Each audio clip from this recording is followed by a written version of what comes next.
to the talk for tonight, which is about making life magic. So we're in a series on the Tantra for today. And I just want to start by thanking Vidanya, because a lot of this talk actually comes straight from a talk that he gave in 2019 on the same subject, which is really good, worth watching. I think it's on YouTube. So I've used a lot of his talk. So Tantra, this series, we're in Tantra for today. So the words Tantra and Vajrayana are often used interchangeably, and they describe this third great wave of Buddhist practice, which first appeared around about 1,500 years ago, 1,000 years ago in India and Tibet, in a particular medieval context. I think it's important that it's not like we're going to become tantric practitioners. We live in a very different world at a different time, but we can learn a lot from some aspects of Tantra in our practice today, just as we can learn a lot from the two previous waves before Tantra, which was the Theravadan and the Mahayana. And we've heard that, in most spiritual traditions, including Buddhism, there seems to be a pattern that's repeated. So what happens is maybe one or some very realized people, very visionary people, inspire a group of people around them, a spiritual group, usually quite informally. And then over time, it becomes more formalized, completely understandably. So their institutions are formed. There are monasteries, universities, etc. Big institutions, big places physically are built. And what can happen is that the practice of that spiritual tradition loses its edge. So the visionaries are replaced by scholars. And the scholars debate the tradition rather than practice it themselves in order to realize it themselves. And what was a risky path, being a spiritual practitioner, perhaps living a bit on the edge of society, it can become a career path with safety and security and even with material wealth. So the teachings, which were maybe given as a bit of a metaphor or a hint from somebody who had a major experience, like a turning around of how they saw the world, and they've tried to hint at it to other people through metaphors, not to be taken literally. What can happen after hundreds of years is they become taken literally. So people start to be very pedantic about things that have been written down, etc., rather than getting at what's behind it. So there's something about, things that can't be conveyed in words, and they get mistaken for the absolute truth. So the spiritual tradition might become safe, respectable, and this happened in Buddhism. In fact, it even happened with Tantra itself, so that today, Tantra is perhaps not necessarily as wild and on the edge as it used to be. And it's hard to summarize the Vajrayana, the Tantra, but basically it's about emphasizing direct experience, our direct experience. And it's about using our energy, really trying to build our energy, the whole of our energy. So contacting our deep desires, what we actually really want, even the ones that we don't think are spiritual, and use their energy and power in our practice. And to make every day, all day, every experience a spiritual practice. So not to have certain things that we do like once in the morning, that's our meditation or something like that, or we go on retreat to a particular place, but actually to make all of our lives our spiritual practice. And today we've got Padmasambhava back here on the shrine. And we've heard a lot about Padmasambhava in this series. And he is here today because he is the archetype of the magician. So if we're talking about magic, he is the very definitely right figure to have here. So he's both a mythical figure and historical figure. And he's renowned for his magical abilities to transform demons from enemies into friends. So Tantra itself arose actually from the mixing of Dharma and folk magic. So it arose from small groups of people who met outside of the monasteries, outside of the big universities of the time. And they might have met in a clearing in the jungle, they might have met in a town, they might have met in a palace or a hovel, but a few people would gather around a teacher, someone who really had something special about them, who knew something from their own experience. Not that they just studied it and read about it, but they themselves were like magicians. So a Vajrayana practitioner lived like a magician. And they used the local folk magic, shamanism, which still goes on today in lots of places, a kind of that way of seeing the world that probably most humans actually have had as part of their lives over time. This kind of way that we, shamanism, casts spells, summons up demons, other non-human forces and beings, has a sense of other worlds, this kind of shamanic way. Vajrayana practitioners used this kind of folk magic as part of their practice. And actually, I think we can use some of that in our practice today as well. So many tantric practices are spells or magical rites. And what is a spell or a magical rite? Well, it invokes and focuses powerful emotions to bring about our aim. So in worldly magic, those powerful emotions that we invoke and focus, we use those for worldly ends. And in Tantra, the same methods are used to bring about spiritual results. So spells, magical rites, use archetype, symbol, sound, and ritual to arouse our energies, particularly our unconscious energies. And they sometimes invoke powerful beings who help us to achieve our goal, like Padmasambhava over here on the shrine, or like Rothful Vajrapani, who we met last week in Bodhinaga's talk. And yes, so magical techniques summon up these deep energies. So what they do, it's like they increase the voltage of our minds and hearts. Because normally we kind of run on a very low voltage just to kind of get by in the world. But if we focus all our energies from our depths, then we can achieve remarkable things. So usually magic spells are used for very mundane worldly purposes. So maybe they're used to make someone fall in love with us, or to destroy our enemies, or to increase our wealth and make our crops grow, or to protect ourselves and our families from harm. And sometimes traditionally these spells involve quite extreme behaviors. So for instance, the spell might say, you need to go and find a shin bone from a corpse that's been dug up at midnight, and then grind that into a powder and put it in I actually made it up, but anyway, put it in don't do it, really don't do it, I don't know what but and then you put it into a powder and you drink it and it has an effect on you, okay? Now, if you really do go and dig up a corpse at midnight and cut up its shin bone, you are going to activate some pretty extreme emotions, okay? Because you're going to feel a lot of fear, obviously, and a lot of horror, and I don't know what else. But it will really let your unconscious know that you mean business, that you really want to do this, okay?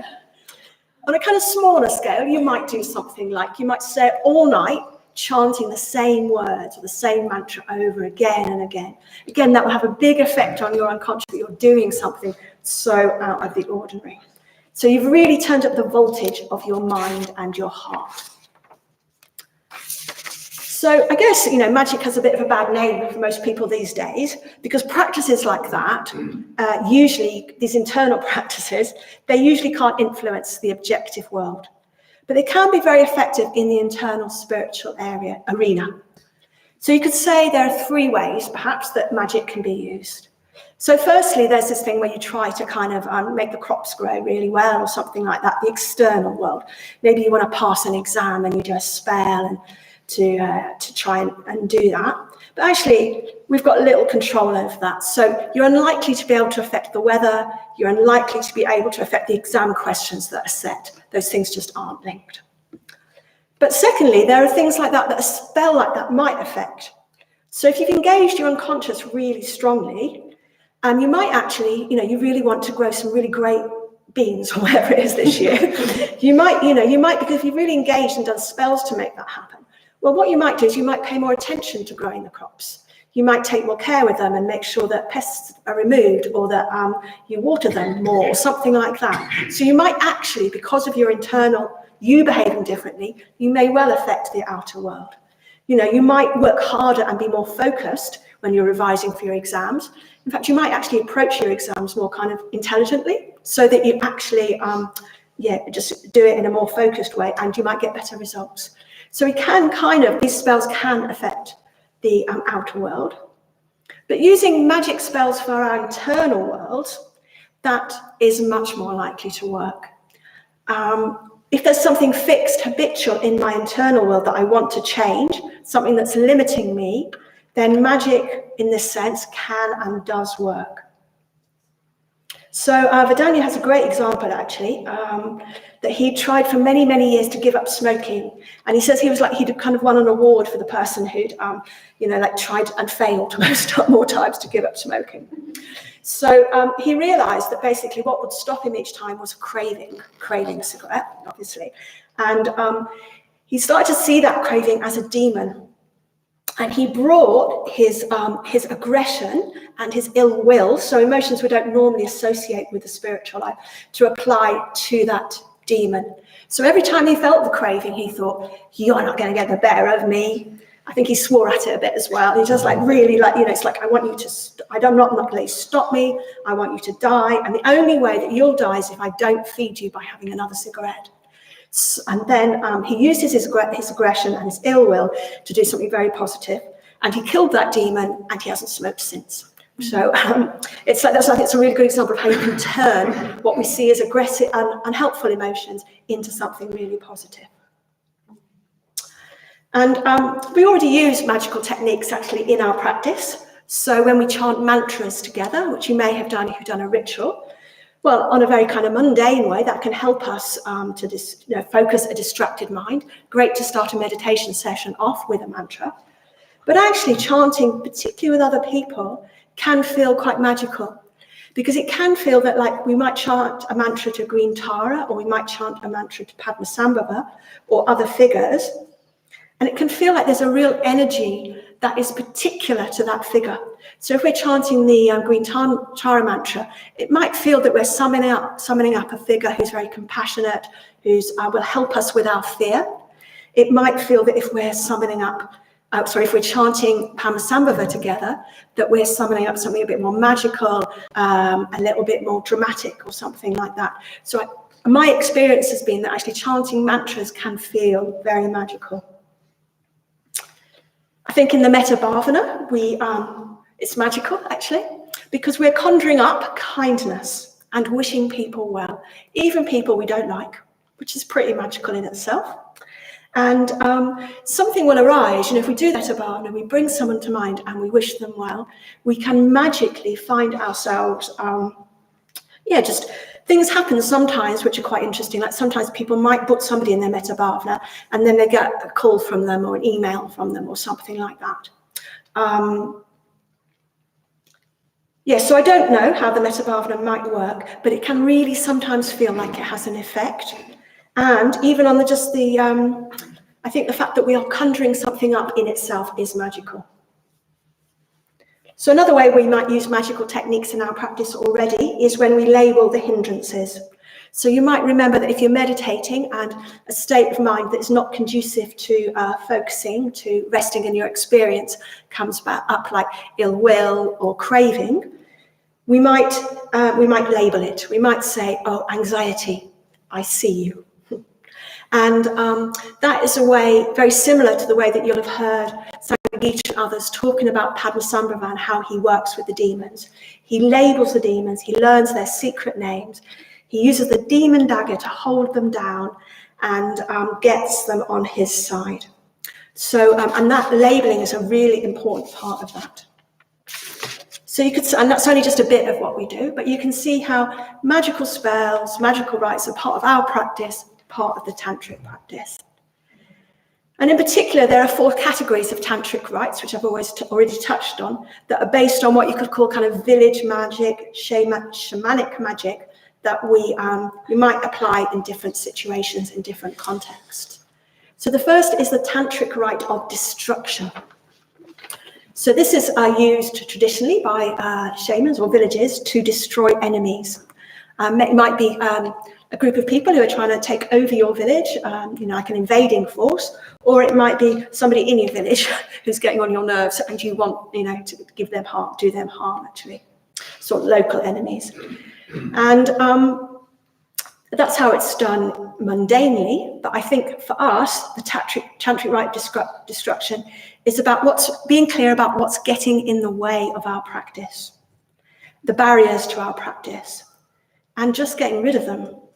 So what is it in us that gets in the way? So for instance, it might be limited self-views, like I can't change, or I'm not good enough, or there's something especially awful about me compared to the rest of the whole world that means I can't grow and change in the way that other people can. So very limiting views that might get in our way. So destruction, the right destruction, might mean that we imagine these views as demons, like Vidanya did when he gave up smoking. So the reason I didn't give an example of my own for this is because actually I don't have really great experience of this. My experience is that my demons, the more I dislike them and hate them and want to destroy them, the stronger they seem to get, actually. And there's a really great story of Milarepa, who was a Tibetan practitioner who lived a very austere life. He lived up in caves a lot of his life, just eating nettles. He was a very amazing character. And one time he came back to his cave. He'd been gathering his nettles for his soup or whatever. He came back, and there were lots of demons in his cave, like really horrible demons. There were some on the floor being really horrible. There were some on its bed. If they just thought the cave was full of these demons that were just attacking him. So he did various things. He did kind of just get rid of a few of them. The others wouldn't go, and he thought, oh, I know what I'll do is I'll teach the ones left the Dharma. That will sort it.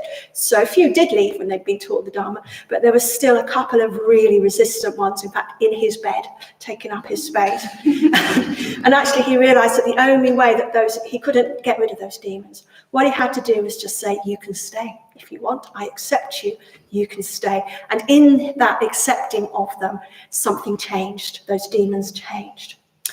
So that's more my experience, but it's just really important to have destruction in there, because it might be that for many people here, that does work for you, but it's just not been my personal experience. So another rite is that of pacification, which is calming the hostile forces, which is perhaps a little bit more like Milarepa with those demons, that he's just applying calm to them. Or it's a bit like when the Buddha met a rogue elephant, he was able to calm the elephant. So we bring calmness and peace to our demons, to what gets in the way of our practice. And then there are two others that we'll hear about more in future weeks, which I'm hardly going to say anything about because they've each got full talk to themselves. So we're going to hear about the rite of increase, which in the village would be used to make your crops grow, your businesses grow wealth. And we'll hear about how we can use that to grow the Sangha, the rite of increase. And then we'll hear about the rite of fascination. So this is spells that make people fall in love. And in this case, it's how do we help ourselves fall in love with the Dharma and our spiritual practice. So we'll hear more about that.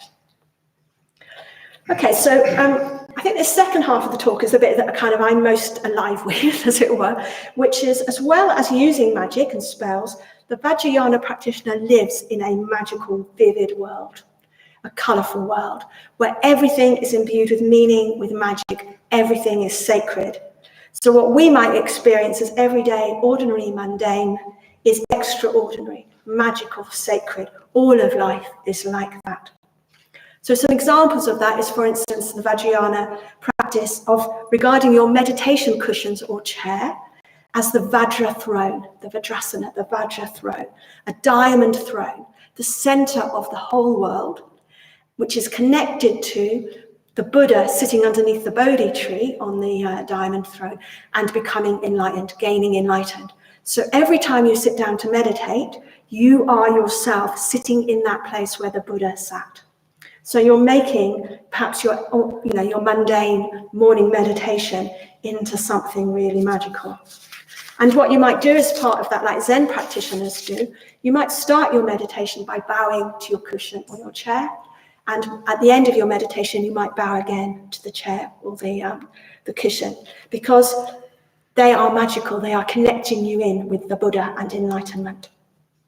And I guess, I was thinking, so for instance, these pieces of paper that I have here, I should be treating them as if they're sacred, because they carry the words of the Dharma. They are transforming me. I hope they're transforming you a little bit. And I'm thinking, I ought to give them a bit more love. The chairs that you're sitting in, or the mats that you're sitting on, they're also magical. They're sacred, because they are holding you and they allow you to sit and to be in this shrine room and to hear the Dharma. So I thought we might just do a little exercise of looking at something which we might not pay much attention to and see what happens.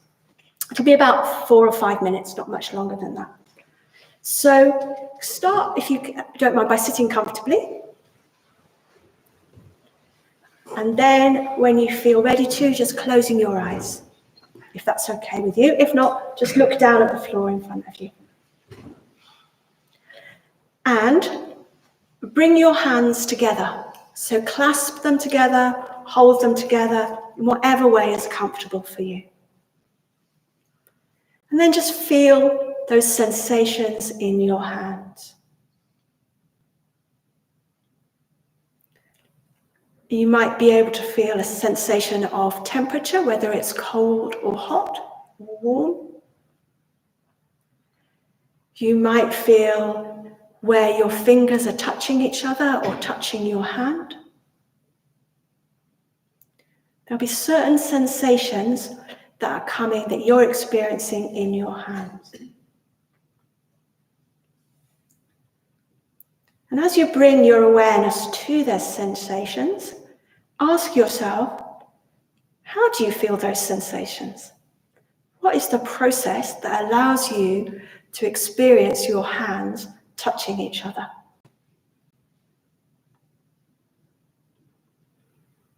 Okay, so now you can open your eyes and look at your hands. So look, maybe open your hands out in front of you if you want, or keep them clasped, but look at your hands. So take in these hands that if you're like me and you luckily don't have any pain in your hands, you probably don't think about very much, just take for granted. But just remember all the things maybe that these hands might have done today. So they might have, you might well have done some typing with them. You might have used them on your phone. You might have done the washing up. You might have done some cooking with them. You might have stroked a pet. You might have touched a child. You might have done something very gentle, very tender with these hands. You might have done something intricate with these hands. Maybe you did some intricate work today, something which takes dexterity. You might have done something with these hands today, which means they're strong. They can grip, they can hold on to things. So your hands just work in many different ways. The ways that your fingers move, your thumbs move, they come together. You might bring to mind those times when you've just caught a ball. Someone's thrown a ball and you've just caught it. And that magic of catching a ball, when actually your hands and your brain has done a huge number of calculations, which are quite extraordinary, which is like working out the speed that the ball is coming, and you've caught it in your hand without you having to do any maths at all. So just like the amazing ability that we have. Okay, so now maybe just leaving your hands, bring your awareness back from your hands into the room. And perhaps you might have felt this everyday magic of these extraordinary things that we call hands, that some of us at least will take for granted. When they're working, we take them for granted, I think, or I do. But they are very magical what they can do.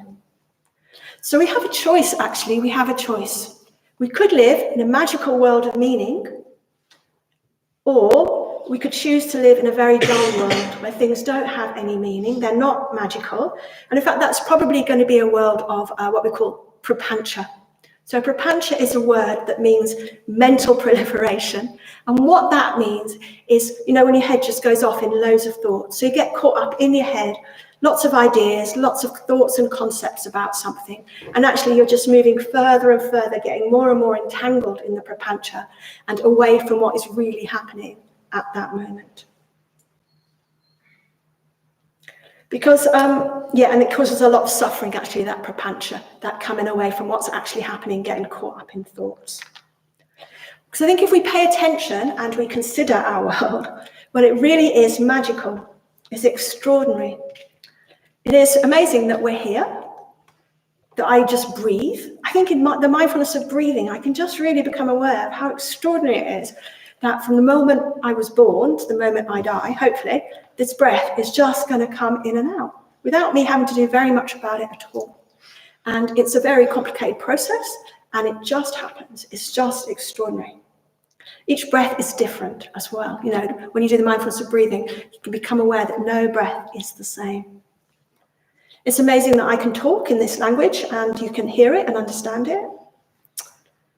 It's just amazing that the conditions of the universe came together in the right way for us all to be here now together. You know, I don't know the full details of it, but you know, there had to be all sorts of things from the Big Bang onwards, which meant that life like us exists and that we can be here. So if we let this in, if we pay attention to our experience, to what is really going on, it is remarkable and it can feel magical. And I guess from my understanding, limited as it is, of more kind of modern science, you know, modern physics in particular seems to say that the world is weirder than you can possibly imagine. You know, we have a sense of what the world is like, but actually it's completely different. I mean, like most of us are made up of, most of us is space, for instance, you know. There's loads of little kind of particles whizzing through us all the time. We think we're so solid, but actually we really are mostly space, just for instance. And I don't really know what multiverses and things like that are, but they just sound really mind-boggling too. It's like we have a sense that things are like this, they're so solid, but actually that is not reality. Because sometimes it can feel like maybe 19th century science or something like that kind of destroyed a certain magic in the world. It kind of took away some of the miracle, but I don't think that's true anymore. I think science actually just shows us now how amazing how reality is. So in the midst of this wonder, this mystery, and yet we wake up most mornings, we think, oh no, not another day. I have to go through this whole routine again. I have to be like a rat in the maze. It's just all these things really bother me that are very, very important, and they really bother me. And we're just blind to the mystery and wonder of the world we live in, the mystery of another person, the mystery of ourselves. So I think if we can wake up to that mystery and that wonder, at least occasionally, every now and then, it can make a real difference to our lives. We can live sometimes in full, vivid colour. And this is magical, and it's mindfulness. So being aware of our actual experience right now is that very foundational Buddhist practice of mindfulness, of awareness of our experience. And this is an example maybe of how the Tantra, the Vajrayana, takes a really core Buddhist teaching like mindfulness and re-enlivens it, kind of makes it magical, makes it even like turbo-powered. You know, there's something about it can be quite hard to have awareness sometimes, but if we are thinking that the world is magical, we're going to be more likely to pay attention to it. And also, the more aware we are, the more magical the world seems. So some ways that we might, occasionally give ourselves a taste of life in full colour, full vivid colour. First of all, is just open to the idea that there's a deeper dimension to life, that there are mythic depths. So we don't fall for the idea that we understand everything, that's all been explained, that this surface is all that we see. We kind of go with what our actual experience as a human being is. And for instance, consciousness isn't particularly understood. You know what I mean? How it can be that I'm conscious of you and you're conscious of me is not really understood. So opening to something more mythic, something bigger. Taking on challenges is another way. Whatever they are, small or big, or seemingly small, I say actually, because one person's seemingly small challenge, no, I haven't got that the right way around. Someone's seemingly, to somebody, something that seems quite small, to another person is massive. Do you know what I mean? Like when people first come to the newcomers course, that is massive for a lot of people. They've really overcome, it's a massive challenge to do that. And it's fantastic that they come. Because actually taking on challenges, as long as they don't overwhelm us, just brings us alive. It really brings us alive. And there can be a bit of a near enemy of our Buddhist practice, which is just about, we just want to be really like stress-free, really kind of zen all the time. And actually, a Buddhist life where you don't take on challenges, where you're not growing, is not a true Buddhist life. Another thing we can do is spend time offline. So this one, as I've been thinking about this talk, I've realized how really addicted I am to my phone, actually. And it's a bit kind of, I don't know.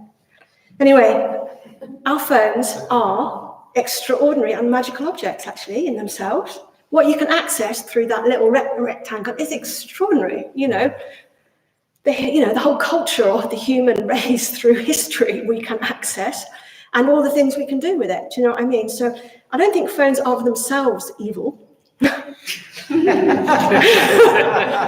But my addiction to my phone is, well, it's really getting in the way of my happiness, actually. That's what I realised thinking about it over the last week or so. Because it takes me away from reality. And last week I spent a lot of time on trains and tubes and buses and things like that, time waiting. And my immediate response is, oh, like this. And to see what's going on, just in case something's happened really important since I last looked, kind of thing. And what I really tried to do was put it down, put it away, not turn it off, that was too much. But just kind of, and what I realised was first of all, I did feel quite anxious, actually. I had to go through a period of this kind of anxiety. I don't even know what it was about, actually, but maybe it's kind of, I don't know, anyway, an anxiety. And if I could just stay with that for a bit, not get out my phone, then I could start to see beauty and magic around me. So I could see, out the window, what was going on, and I could see the other people and wish them better, and just really be engaged with where I actually was, rather than getting caught up in my phone. A particular example for me is if you ever get the train to Manchester from Sheffield, and you go through through Edale and this beautiful scenery, and pretty much 95% of people tend to be on their phones, and I want to go, look out the window. Well, I sometimes have to say it to myself as well, put the phone away and look out the window. Yeah. So I think our phones are becoming more and more something that's really getting in the way, actually, of us living in a magical world. And connected with that is spending time in nature, of course. If we can get ourselves in wild places, the woods, the sea, if we can see the mountains, the sky, the night sky with stars, all those things open up a sense of something bigger than us, something magical that we're a small part of.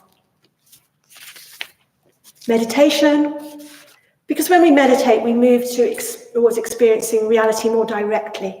We let reality in, we learn to let go of that prapancha, those stories. We're cleansing the doors of perception, cleaning our glasses. And, life seems more beautiful and more amazing and more magical. Often people will come out of meditation on retreat and go, wow, this is really beautiful. Like I've had an experience where I came out on a frosty morning with all those little kind of jewels, and it was just, wow, this is like diamonds. This is amazing, in a way that I might not have seen if I hadn't been meditating. And my favourite story of that, which really good for me to remember, actually, it kind of gives me faith, is I remember one of the first retreats I went on at Taralega, which is a retreat centre in Wales. I'd hardly done any retreats before that. And I drove there and back. And on the way back, I was driving through this town called Nantwich, and I was like, God, people are such lovely drivers in Nantwich. I can't believe how kind they are, just driving along. And then I was looking at the people walking by, and I was going, and they're so beautiful in Nantwich. The men are so handsome, the women are so beautiful. What? They're just amazing. And I thought, I don't think they were like that a week ago. I don't think they've changed. Perhaps my mind has changed. And there's something about, just living in a world where the drivers are kinder and the people are more beautiful is magical. And following on from that, I think there's something about looking for beauty and allowing it to arise in places where we might not expect it. So because of the floods at the weekend, I ended up in Derby, staying in a Premier Inn that was above a bus station. It was a bit like, as we walked up to it, I was like, oh no, that's not great. And I was with my partner, and she said, oh, it's great here, but I wish it was Florence outside. And I thought, yeah, I'd like that too. Let's just go and look out the window. And basically the window looked down. It was quite high. It looked down on these buses. And so you saw the top of buses, which I don't normally see. And there were buses leaving and arriving and turning round and moving. And it was like they were dancing, because I couldn't hear the noise of what they were doing. I didn't know what they were trying to do. But there were these buses just dancing. It was really beautiful. Florence might be more beautiful, I don't know. But it was just something that, even though where I was, I could see that magic. I could see that beauty if I allowed myself to do it. Yeah, and linking on from that, I think there's something about we might choose to adopt rituals and reminders in our day that we would like to be paying attention, we'd be like to be living in a magical world. So we might bow to our meditation cushion. Before we eat, we might consider the myriad and magical network of conditions that have led to us being able to eat that food. Or perhaps I haven't tried this yet, actually, this is aspirational. I thought I might imagine that I'm eating magical food that would help me become more aware and more kind, I thought when I use my phone, I could imagine it's a magical device that's been given to me by a magician, and I can use it for good or for evil. And if magic's not your thing, it isn't everybody's thing, I think that actually bringing awareness to our experience, stillness and contentment to our day, will actually allow more of this experience of what I'm calling the magical into life. So this tantric approach of making our life more magical, it brings depth and height to our everyday experience. It makes the mundane mythic and sacred. And our normal problem is that life seems so mundane and routine that we have little energy for practice. So what this is doing is it's making our everyday life our practice. Every day, every action, every moment could be magical if we make that choice. So I thought I'd just finish with a quote from I don't know how to say his name, Roald Dahl. And above all, watch with glittering eyes the whole world around you, because the greatest secrets are always hidden in the most unlikely places. Those who don't believe in magic will never find it.